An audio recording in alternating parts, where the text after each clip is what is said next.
Hello and welcome back to On Entropy, my show where I talk about whatever is on my mind. So I'm going to do things a little bit differently this week. So last week I talked about my favorite entertainment of 2016. Today I want to do a little bit more of a serious topic.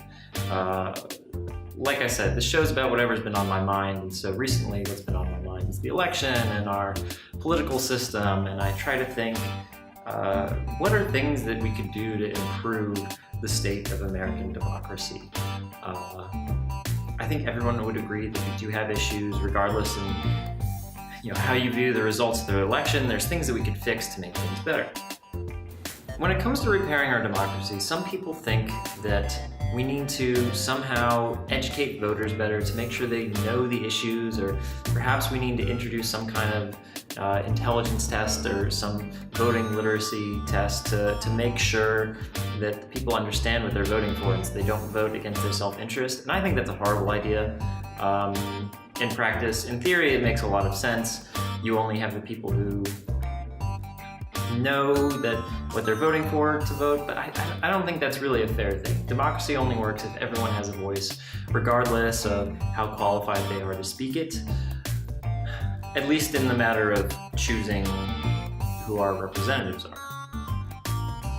So instead of trying to fix the voters, I think it's a much more prudent approach to try to fix the system itself. So I think ideally we all have this idea that our congressmen should behave differently, that politicians should not repeal this act or pass this law instead. We all have these kind of preconceptions about what they should be doing differently. But how do you actually get a congressman to do anything, actually? You could call them, you could write them letters, you could show up at their office and complain. And that's one approach. But that doesn't really have any effect on congressmen. What actually motivates congressmen to accomplish anything is the fear of losing their electability or not being able to win the next election. So bugging your congressman and complaining to them does work in the sense that you're telling them that I'm a concerned citizen and I may not vote for you next term if you don't listen to what I'm saying. But overall, they're not going to listen to a minority, to the interests of a minority group in their constituency if they still believe they can win the election. Similarly, congressmen also face pressure from within their own party.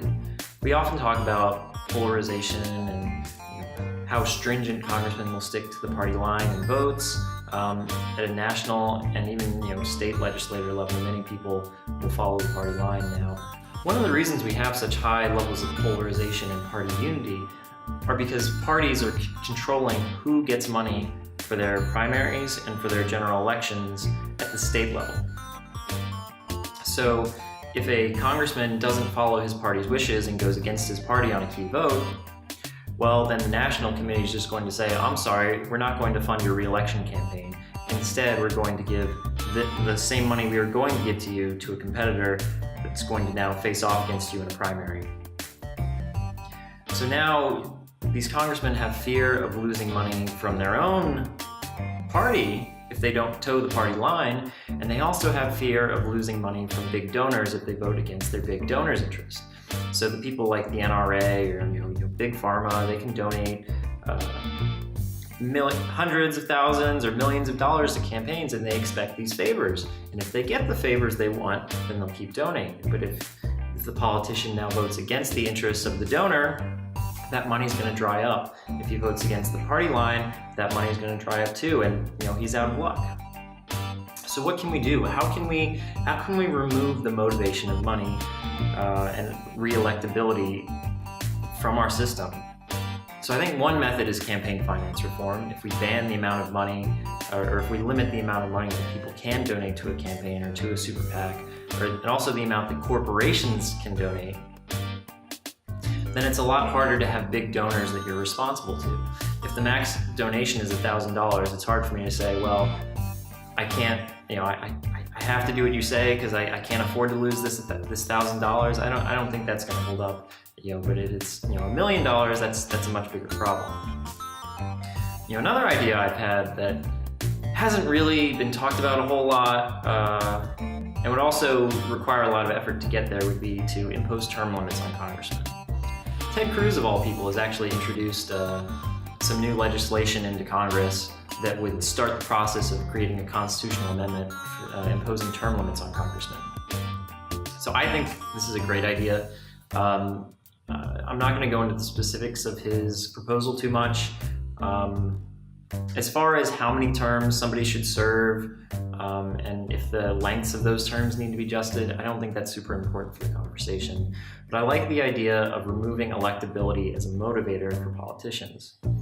So if we can remove electability and we can remove the kind of quid pro quo money favors part of that, then I think politicians would be a lot more free to operate, as their ideology sees fit. They wouldn't necessarily have to toe the party line. They could be not afraid to speak out if they see something that's wrong and they don't want to keep their mouths shut. And I think that would be a really great thing for American politics. This kind of reform could bring compromise back to the table.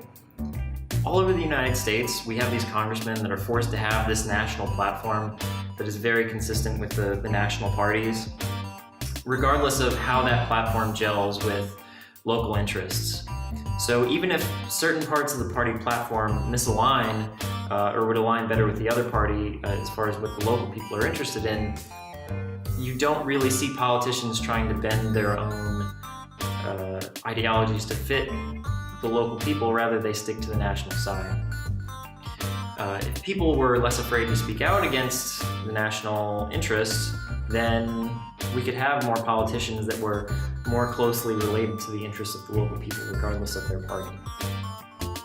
Regardless of what side you're on, I think everyone can see the danger in this level of polarization and constantly flipping back and forth between slim majorities based on small events that affect the electorate. That's not really sustainable over the long term and is not going to provide for a cohesive, united USA. The more we can agree, the better things will be. The more we can compromise, the better life will be for everyone. No one is ever going to get everything they want. And compromise just hasn't been on the table for the last 8 years, certainly. So hopefully we can change things and try to make it so that both Democrats and Republicans can come together. Thanks for watching this week's episode of On Entropy. I'm Connor. If you liked the video, please like, subscribe, share it as you see fit. My name is dos_Connor on Twitter. Feel free to follow me, send me a message. All right, take care of yourselves.